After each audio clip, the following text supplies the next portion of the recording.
Hello, Simone. I'm excited to be here with you today. Today, we are going to have a conversation that was instigated by something that McKenzie said. This is McKenzie, the consulting firm, the mainstream consulting firm, the very normal people consulting firm. Yeah, the we don't say anything crazy consulting firm. We don't say anything so crazy. We're just coming to you with reports. Some people might have been going around saying that the sky was falling. And we're now here to confirm that, yes, the sky is descending at an accelerating pace, and that it might make sense to reposition your assets in non-terrestrial positions. You know, that's where we are in terms of, they said, quote, on the call, right? And I mentioned this before, the world as we know it won't work in the new demographic reality. Okay. That's not fun. That is really that is a consult. Somebody's like, such okay, professional wording for the world's ending as we know it. These pronatalists seem pretty apocalyptic in what they're saying. It's like, are they really like, is this really like a thing, you know? And people expect them to come back and be like, no, yeah, they're just shock jocks. And they're like ruffling the papers. The world will not work in the new demographic reality. The world as we know it. Just work. Just work. And then they started talking about, well, we will need to rethink our social contracts. And when McKenzie says that, that's like, do we really need to go to Revolution right now? And the consultant is like, I would be investing in personal, like gun-based assets. And not stocks. I mean, for your children and your wife. You may want to have a few of those around the house in case. But anyway, I got to thinking about this. Like, what does this reconstruction of social contracts look like? What do our existing social contracts look like? Why will they not work anymore? And where do we go as a society? And so for the people who watched the episode where I talk about us, like the democracy stops working in an era of demographic collapse, it's, we should go into this a little bit. We're already at, and I didn't know it was this bad. In America, it's 1.8 taxpayers for every one dependent right now. Not good. Not sustainable. This was in 2023. And if you go to 2007, it was 2 taxpayers for every dependent. So, like, it's increasing really quickly. And typically systems break down when you get to 1.5 per dependent. And keep in mind, a lot of the world is like way ahead of us on this particular roller coaster, right? We're just like tick, tick, tick.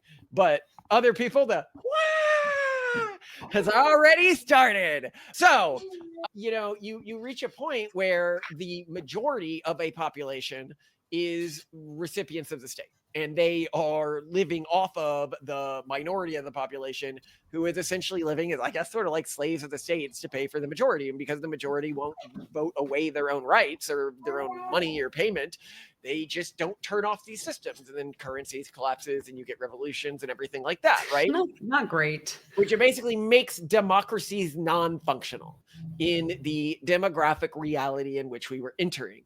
And so I was thinking, okay, with that being the case, how do we rethink all of this in the most ethical format possible? So first, I wanted to look into what is the social contract that we live under in the United States right now. Any thoughts before I go further, Simone? I have things to say as part of this conversation. I don't know if there's like additional framing we need. Okay. But I guess I should ask, are we talking about social contracts between people and the government or amongst people or both? Both. Like, what do you have to say before I go further? I'm just going to read out like what AI thinks the social contract we're currently living under is, but I want to hear your thoughts before I go into that. Oh, okay. Yeah. Well, I mean, I think the one thing we can look to see how things have already played out is what Shinzo Abe did before he was assassinated, because he was, I think, the first prime minister to really think through how we're going to have to at least begin to shift the social contract, especially between people and the government in the face of demographic collapse, because it is obvious that Japan is going to see a declining population.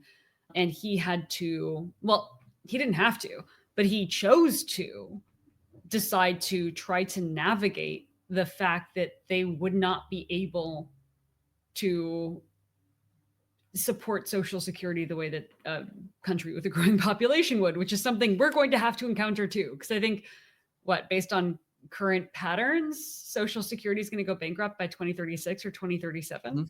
So this matters. And what he did is not actually what I expected he would do. I thought he would just cut benefits to Indy. That's because you bit metal. Don't chew on that. She's biting the walls of her crib, but then She's getting trying to mad eat about it. through. She's an animal child, Simone. They are, yeah. You can get through it with enough time. Her pickle skewers are pretty sharp. So instead of just reducing the generosity of benefits for older people, he actually shifted to an all-generation social security system. So he redefined the focus of Social Security to serve not only elderly, but also children and families and the working age population, which I think is really interesting, that it's shifting the social contract away from something that, to your point, basically only benefits the very old and or otherwise very dependent, and instead more supports everyone, which I kind of like because it motivates the people who are paying for a lot of this to feel not demoralized. And your whole point is that democracy and representative democracy becomes undermined when you have one voting class leeching off another less. That's actually really clever. That's really clever that he did that. So he basically made Social Security into a UBI? Well, no, not exactly. No. So he's just trying to rebalance the benefits and burdens of the system to support families with children and working generations, because he wants to, one, address the root causes of population decline, and two, of course, make dependent care more sustainable. So the big things that he did, one is, and this is huge and costly. So part of me is like, whoa, he did that? Because my intuitive response is, well, we just have to cut as much government spending across the board as we can. I mean, that wasn't his response. So he rolled out free early childhood education and childcare in 2019. So as of 2019 October in Japan, early childhood education and childcare became free for children aged 3 to 5, which for anyone who's paid for childcare in the United States is going to be like, oh my gosh, especially considering like childcare in the United States, dodgy. Childcare in Japan, God tier, absolutely amazing. So, and also higher education was made free for students from low-income families from April 2020 onward. So this is making life for young children and even young adults a lot easier. He also expanded childcare and family support. So there was a government increase in childbearing allowances that sort of expanded daycare access and invested in family welfare to encourage higher birth rates and support working parents. And then there also were policies to increase workforce participation, because obviously the problem isn't just warm bodies, it's the number of warm bodies generating tax revenue. And a big problem in Japan is that, especially with families that have kids, typically the mother stops working. And we saw this with our friends. The mother would become a stay-at-home mother and just stop working. Really? Even with like 2 kids? What's that? Even with only like 2 kids? Oh, even with 1 kid. Yeah. Mothers were, and also like this happened a lot at corporations too. It's just kind of expected that like, oh, you're a mother now, so you're going to stop working here. So the government shifted policies to encourage greater participation of women and the elderly, which is important, in the workforce. And the number of women actually increased significantly after the measures were introduced to allow and incentivize people to work. Also to work up to age 70 and beyond. So I love this because they're also like, guys, retirement, we're not doing it anymore. We're super not doing it. I actually love this. No, retirement is stupid. Like, I like the idea. I might actually approach it differently. Like, I'm not super pro UBI. You can watch our, like Sam Altman live UBI video, but like UBI seems to make people's lives materially worse. Like, which is funny. Like, a lot of people don't realize this, but like your like motivation, like when people were given $1,000 a month for 3 years, they actually ended up with significantly less money than the people who were given nothing, and they didn't spend more time with their kids, and they didn't train themselves, and they didn't, anything like that. So like UBI, not the best. But it does seem better than just letting everyone die or keeping the existing social security system intact. And so I think if you like dramatically cut existing social security, said, actually, you guys are expected to work, switched it to UBI. So everyone is like, well, at least if things go bad for me, the system is paying out, right? that I can see working. Although, like, if I was going to do it in my ideal world, like, I don't know if this would be politically palatable, but I would switch these out to like UBI towns if you wanted to take that route, but you're like living in government facilities and stuff like that. It's basically workhouses where there is some cost to doing this. Like, I don't think it should be an easy option for people. Now, but otherwise, really smart of Shinzo Abe, right? If I'm going to go to the Well, I think it's really important to point out that old people have lower rates of dementia and often are more physically healthy, typically are more physically healthy if they are physically and mentally active. And having a job really helps with that. It is better for an elderly person to be engaged. Now, that doesn't have to be being a greeter at Walmart. I think other really great options for elderly people are, say, taking care of grandkids, which is what elderly people have done for, I mean, arguably millions of years, while their children and grandchildren worked out in a field or ran the brewery or the butcher shop or something like that, right? Managed livestock. So when I see things like, oh, well, let's raise the age of retirement or let's allow people to work at older ages, I think, good, they will live more meaningful, engaged, community-filled, socialized, vibrant lives. And that is a good thing. So I don't know. I think that this is not just about sacrificing. I think that really Shinzo Abe was going for maximum human flourishing, helping children, helping families, and sort of getting the entire society collectively to join in on this. Like, old people, get back to work. Women, enter the workforce. Kids, we're going to help you out. Families, we're going to help you out. And I think that that's really super cool. feel like there's a reason why Shinzo Abe has become sort of the spiritual leader of the new right. Yeah. お父さんあかんドナルド君をまだ知る時じゃないでしょアメリカ万歳ファイト And if you want to learn more about him, you can go to our video on him because we have a deep dive into Shinzo Abe and his life. But like, if you look at Man's World, you know, when we were doing the aesthetics of the new right, it was sort of like a trinity, like big-titted anime girl, Trump, and Shinzo Abe. Yeah. If you look at the video that we did of like the anime Trump presidency, where Shinzo Abe saves him from being assassinated, and he's sort of treated as like this spiritual guide to the movement because he represented, like, bro, like, this isn't about like economic liberalism or economic conservatism. It's about trying to create something that works and that maximizes human flourishing. And we need to just ditch these old concepts. There are people who are anti-human, anti-life, and there are people who are pro-human and pro-life. And some of these pro-human, pro-life people work in union jobs, and some of them work in manufacturing, and many of them are not in this oligarchical class, right? You know, and yeah, it's okay for Trump to do the tariffs and attempt to help them. You know, it's okay for like this idea of like maximize flourishing. And I think that Shinzo Abe was attempting that. Well, and also not even maximized flourishing, but austerity in ways that are meaningful. So the ways that he increased revenue and decreased spending, despite adding some generous benefits like, you know, childcare, was in addition to having people encouraging and incentivizing women to work and old people to work later into their lives, he also raised the consumption tax in Japan by 10%, which I think is appropriate. It's like saying, hey, focus less on consumerism, focus more on life, on family, on work. And I like that too. I think that that's a great place to put emphasis. Mm-hmm. Yeah. So wait, he raised the consumption tax as you get older? By 10? No. He just raised Japan's consumption tax. What's by a consumption tax? 10%. It's like a sales tax, like a value-added tax. Okay. And that's so most of that revenue was allocated to Social Security reforms benefiting like that. So that addition was primarily to help to pay for all the new like childcare benefits that were now released. So to make the elder care part of their pension system more sustainable, they sort of shifted around incentives. Like, one, they raised the retirement age. Two, they incentivized people to retire later, even beyond that.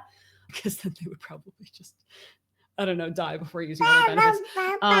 And then 3, they raised the consumption tax to make life easier for families in hopes that those families would have more children, which I think it's perfect. Like it's really smart. And it's interesting to me. And also shout out to Brian Chow of From the New World podcast and many other amazing initiatives and startups and nonprofits and AI alignment work who actually pointed me in this direction, because as much as like Shinzo Abe has just been this meme and seen as being close to Trump, no one else I know has really talked about the actual social security and social safety net reforms that he implemented before being assassinated that have really put Japan on much stronger footing than it was before he made any impact. Like he actually changed the trajectory of the country significantly. And he did. Their fertility right now is like the highest in Asia by like a huge margin. And to a great extent, that is because of these reforms, because there's universal childcare. So I'm dying to go to Japan. I'm dying. Like it is becoming a very pronatalist country, and I'm dying to experience it. You know, we've talked about it. Countries to reverse fertility collapse? I don't know. I think it's possible, and it gives me a lot of my main area of hope in the world of demographic collapse right now is Japan, for sure. I mean, we've talked about this in our episodes that like a lot of Japanese media is very pronatalist. You know, we talk about, you know, Gurren Lagann basically being like pronatalism, the anime. Where are you drawing all of this power from? We evolve beyond the person we were a minute before. Little by little, we advance a bit further with each turn. That's how a drill works. Mark my words. This drill will open a hole in the universe. And that hole will be a path for those behind us. The dreams of those who have fallen. The hopes of those who will follow. Those two sets of dreams weave together into a double helix, drilling a path towards tomorrow. And then another one by the same team, which was Frank's Double X being incredibly pronatalist, Darling and Frank's. Right. And Grandma and Grandpa turn young again, being very pronatalist. So sweet. So sweet. That's a good episode. 翔太君、あとは任せたぞ。じゃあ何かあったらよ。やってみる？そうだね。なあ、ばあさま、休憩するか？だな。くらいいい天気だの。だな。さあ、しおりさすがわしらの孫。で成績もうなぎの。してるそうでな。その話題で。南は違うから。明美たちが来て。ばあさま、もし願い事が一つ叶うとしたら。願い事ならもう叶っとるよ。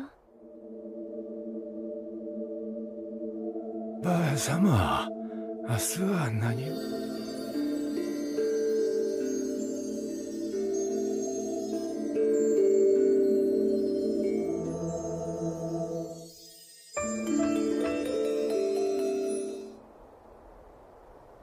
もうそんなところで寝たら風邪ひいちゃうよ、二人とも。You should check it out. Like, if you don't watch anime and you're like what's going on in like Japanese media around pronatalism, like that's a good one to check out because it'll go deep on that subject for you. Yeah. And it's from two anime nerds because I'm a bit of an anime nerd. Just a little bit. But okay, so I will read the social contract we are living under now, and as we go through it, we can analyze why it may not work. Like, I want to understand what do they mean by this? Yeah. The social contract. Wait, is this as described by McKenzie? No, this is described by Claude. Like McKenzie just said, we need to rethink social contracts. And without defining what that was. Yeah, the social contract in the United States refers to the implicit agreement between citizens and the government regarding rights, responsibilities, and social organization. While there isn't a single form or document called the social contract, it's embodied in various aspects of American identity. At its core, U.S. social contract includes 1. Constitutional foundation. The U.S. Constitution, the Bill of Rights outlaw fundamental rights and limitations on government power. Citizens agree to follow laws while the governments protect their rights to life, liberty, and property. Number 2, that one obviously isn't like an issue. Democratic participation. Citizens have the right to vote, participate in government, and peacefully assemble and protest. Now, this is one that I pointed out I don't think is sustainable. in the new demographic reality that we're heading into, once we have a position where the majority of the population might feel that they have a right to be cared for by the government, they never vote themselves less money, and then they end up disappearing eventually because all the people with money leave, because AI concentrates wealth, and that allows the few productive people to just be like, I'm out, man. Like, honestly, no, if you're personally, right, are supporting like 20 like non-working people, especially non-working people who are in a separate political party that claims to hate you. Yeah, who you don't identify with or really you're care gonna about. be like, yeah. And I mean, just look at how Gen Z and millennials and Gen X view boomers. Okay, there's not a lot of magnanimous giving going on. No. If the boomers, and we know the boomers are going to be the ones who do this, and they're like, well, hey. no, they're the ones that are draining the cup for us. They're the last ones out. It's very annoying, actually. Well, at least they die before any of the cool stuff happens. I'm so glad. And the boomers are the last generation to die. Thank God. They were not very good stewards of our world. They really, we've had this theory that I've talked with Simone about where it's like every generation post boomers has become more mature. If you look at like Gen Alpha today, you see them being more like actually promiscuity is bad. Like actually, the hating the other gender is bad. Like actually, like we need to. I saw a poll recently that showed the generation like right below the voting generation right now. I think it was like 18 to like 20. It might have been younger. It might have been like 16 to 18. Okay. With majority Republican finally, and that not Democrat. Crazy. Like nothing like this has happened before. I've never even seen it, but yeah. But it's what, like, this is a generation that in their sensibilities is very traditionalist, and not just traditionalist, but conservative. And in our generation, I think we as a generation have been significantly more traditionalists who are outside the urban monoculture that's just like went crazy, traditionalists in the generation before us. And I don't mean traditionalists in sort of like blind traditionalism, but traditionalists in like the way a mature person is like, hey, maybe you shouldn't have Skittles for breakfast every morning. Maybe there's a reason for the crazy things that people do. Is that what Maha is? Like maybe Skittles for breakfast is not the best idea. You could say that, Malcolm. Yes. What's going on? Maybe it's all this stuff that you both eat. Oh, will you get off that? No, honestly, it's true. Okay, Moss, what did you have for breakfast this morning? Smarties cereal. Oh my God. I didn't even know Smarties made a cereal. They don't, it's just Smarties in a bowl with milk.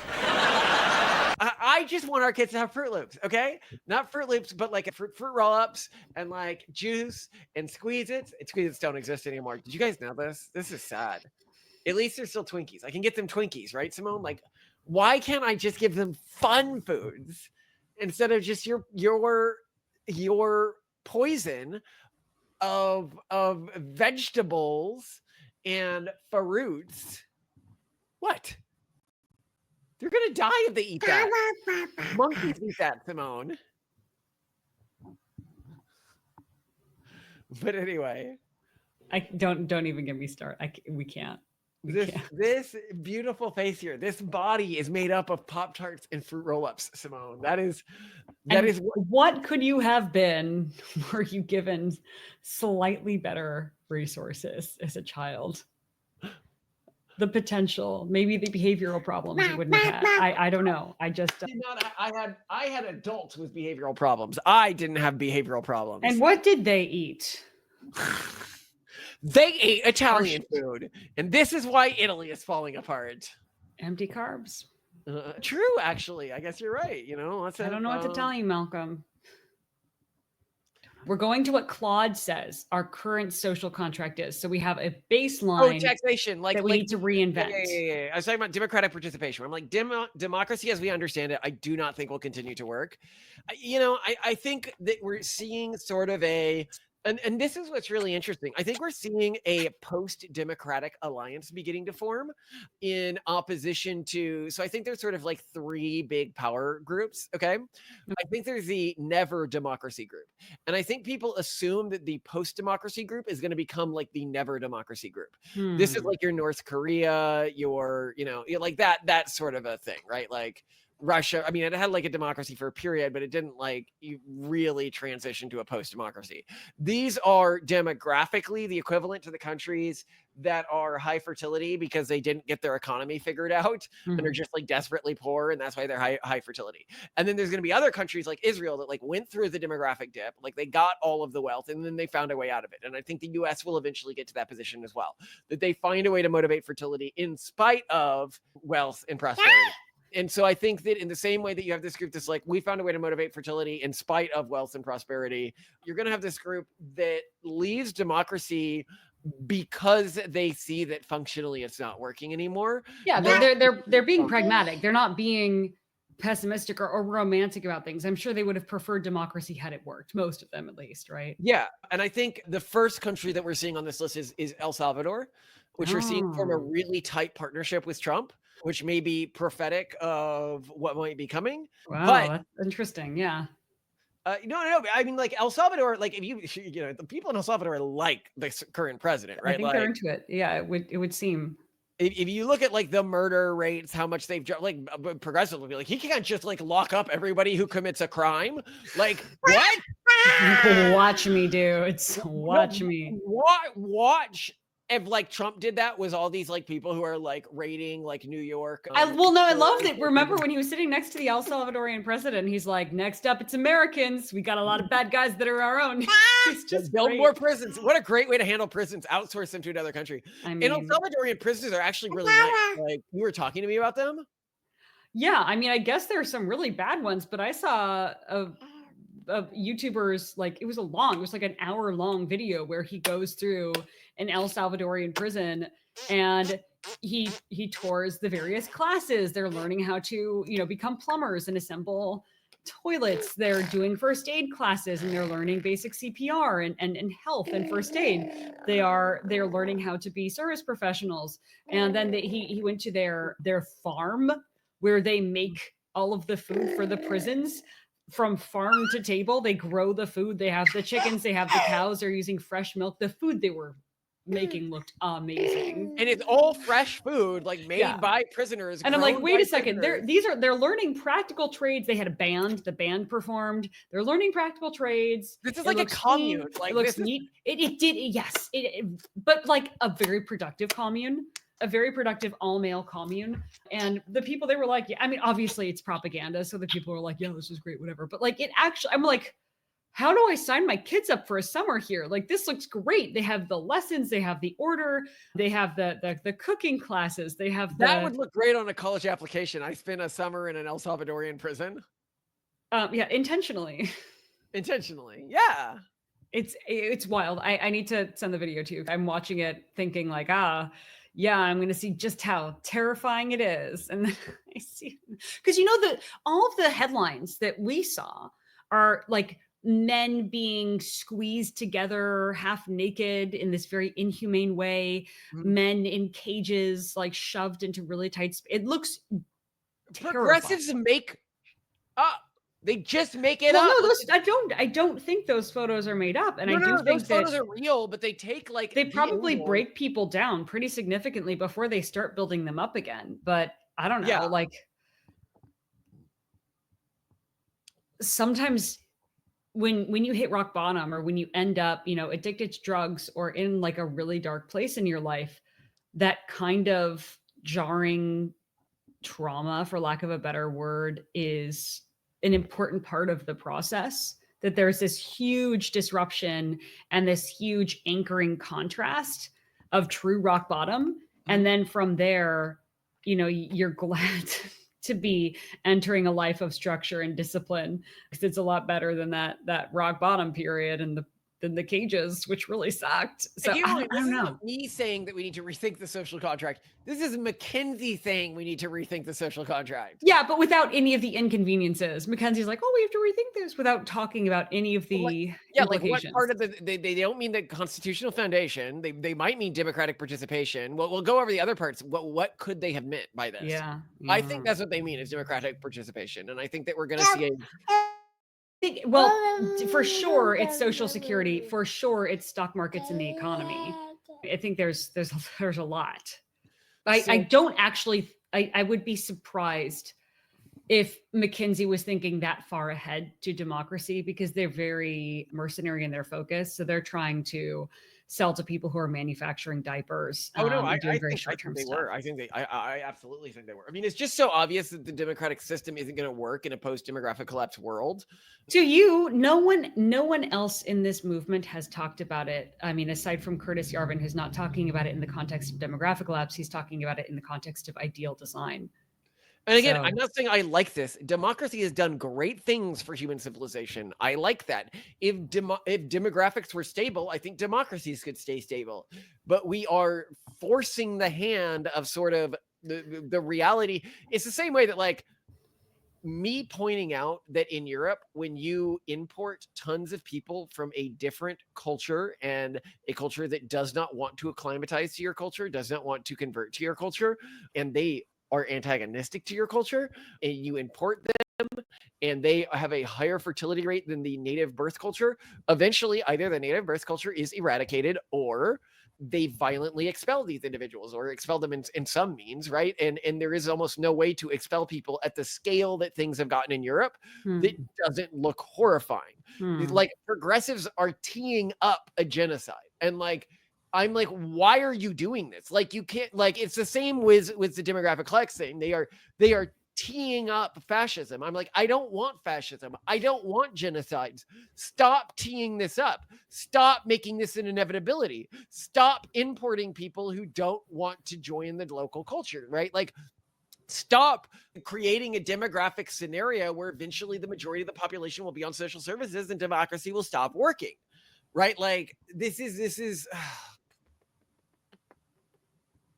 I'm with you, but yeah, no one else seems to be. So yeah, are we the crazy one? Why? Am I the only one? Well, Malcolm, how can it be that your class of Stanford grads just can't understand I'll demographic tell you how it collapse? can be. It's because we're in a simulation. I have said so many times, I think I'm in a simulation that's just built to make my life awesome. I feel like this is Hungry for Apples from Jerry's simulation, right? Like there's a Rick and Morty episode where Jerry is simulated on like minimum capacity to make his life as easy as possible. So I literally just go out and I'm like, oh, look at these numbers, right? Like, civilization is going to collapse if we keep going at this rate. Like, and people are like, no. And I'm like, it's very obvious. I'm not that smart. I shouldn't have been the first person on Earth to So you think that your demographic collapse warnings are the equivalent of Hungry for Apples? Yes, it literally is. It's the most obvious thing in the world. So far, he hasn't noticed he's in a simulation. Well, cap his sector at 5% processing, keep his settings on auto. National America. Welcome to our agency. I'm Malcolm Collins. All right, I'll just get to the pitch. Simple question, gentlemen. What are we? We are humans.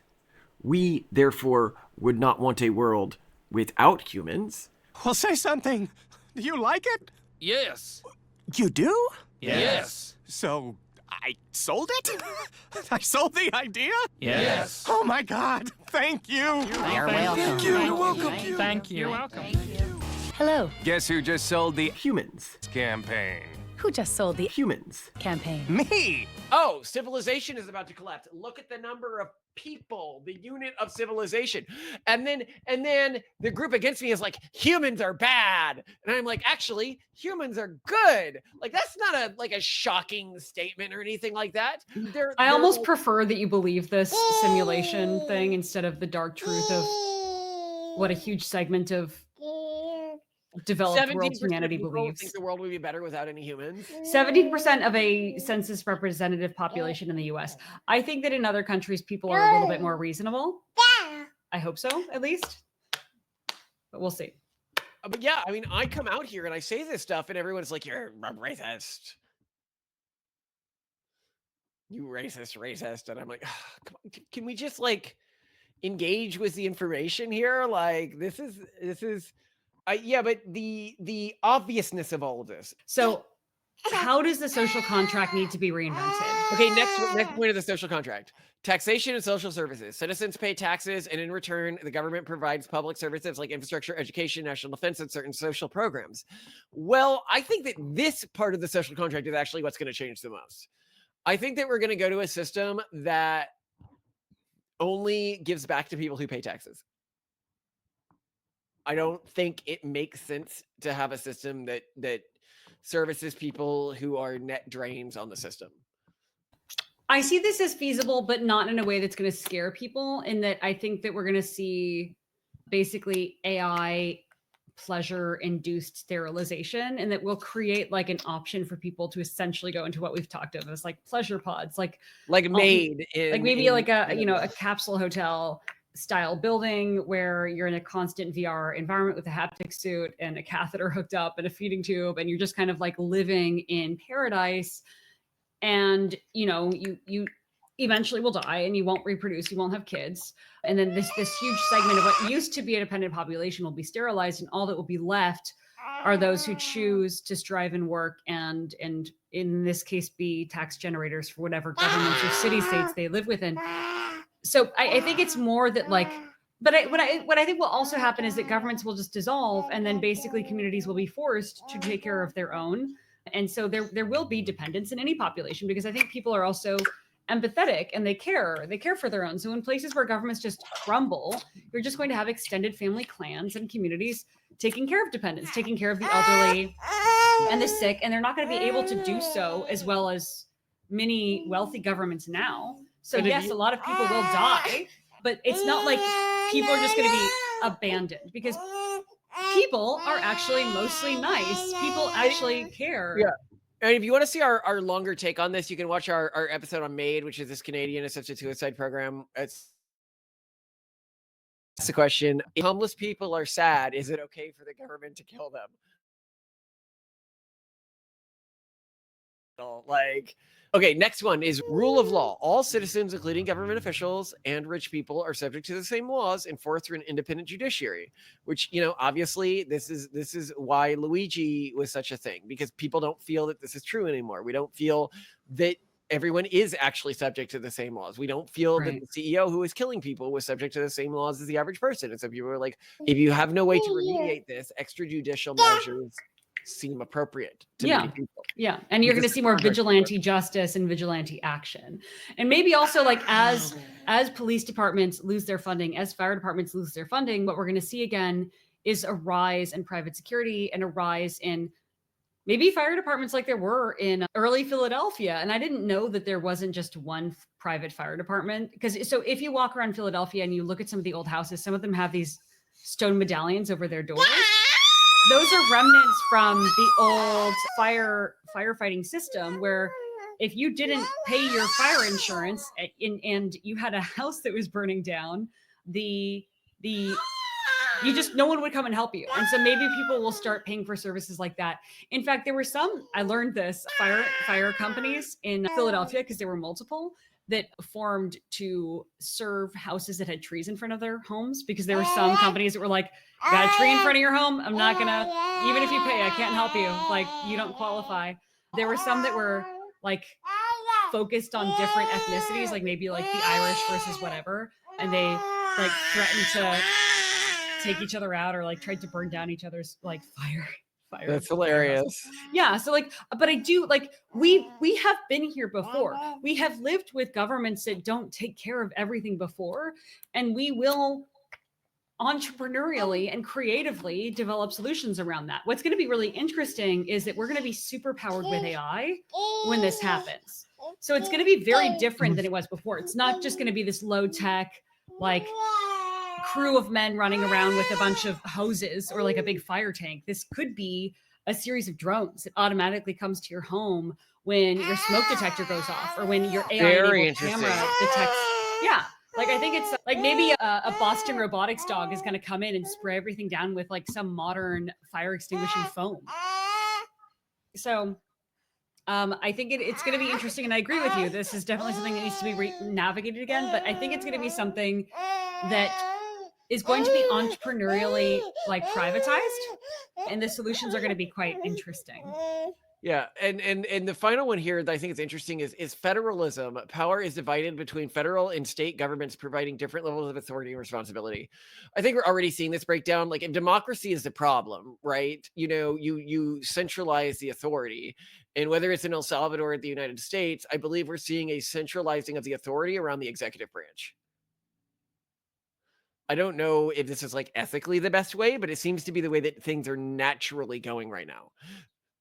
So I think we're going to see two things happen simultaneously: local things getting more power and federal things getting more power, and state and Congress and Senate mattering less and less, becoming more like the Roman Senate, to be honest, during the imperial era. Yeah, that makes sense. I could definitely see that. And I think that family contracts are going to change significantly, because at least in the United States, with the beginning of the baby boomers, there was just this perception of like, I'm always going to be on my own. I'm always going to do my own thing. Every man for himself. And we are going to lose that out of necessity, not necessarily because we want to, but because we have no choice. Yes. All right. Well, that's all I have to say on the subject. Anything else you have to say, Simone? No, the watching videos of her siblings has ceased to entertain Indy, so I will not get a word in edgewise. For dinner tonight? Tonight I'm from scratch doing your mango curry with all those crazy steps, but this time it's gay. I mean, it's gay. I mean, no, it has pineapple, and it's gonna be great. Wait, you're doing mango curry again? Yeah, I'm doing the whole recipe again, because I don't want to just thaw out the stuff that I did, and we still had a little bit of mango puree and coconut cream left. So I'm like, one, you got special yogurt, special puree, and special coconut cream just for this. I'm not going to waste the refrigerator. Let's do it. I love it. So I have the chicken marinating already. I made the paste of the onion and the like spices and yogurt. So now all I have to do is start with the coconut cream and the tomato paste, and then add the mango, and then at the very end we're gonna add, I'm assuming at the very end we add the pineapple. We don't want it to be like breaking down. Not very end, like middle end. You want it to soften? I don't know what. Yeah, you do want it to soften. Pineapple's pretty hard. Do you want me to put it in with the chicken then? Like around that same time? I think that's an appropriate time to put it in, or a little bit after. All right, so I will do that. So I'm gonna get down as soon as I can so that I can get that going for you. I've never cooked pineapple, so I don't know how it's going to react, but I think that this is the time I would put it in. I mean, you said you wanted this. So. The good thing is this will not adulterate the original batch, of which there are 3 frozen servings. So excited. So excited. You're really good at all this, you know that. You're like a loving we'll see wife. how batch 2 goes. I don't, You're like a loving wife. Notice I didn't say you are a loving wife. I don't because I'm autistic, and therefore 1, I don't have a soul, and 2, I'm incapable of love and imagination. Well, you know what, RFK, he got in trouble for saying autistic people don't pay taxes. He did? He's saying autistic people don't get married and autistic people don't pay taxes or something, like they don't have kids. Like he said that they're like, on what grounds? He's like my mom, you know? He's yes. Maybe it's a generational thing, boomers. I'm like, Elon, your partner is autistic, right? Like, I mean, I don't know how close Kennedy and Elon Musk are anyway, but yeah. All right, Indy's attacking me. All right, my beautiful trumpet. Oh, look at her. She loved that. She just wants to fight like the rest of our kids. She's crazy. Okay. I'll see you downstairs. I love you. Yeah. Hiya.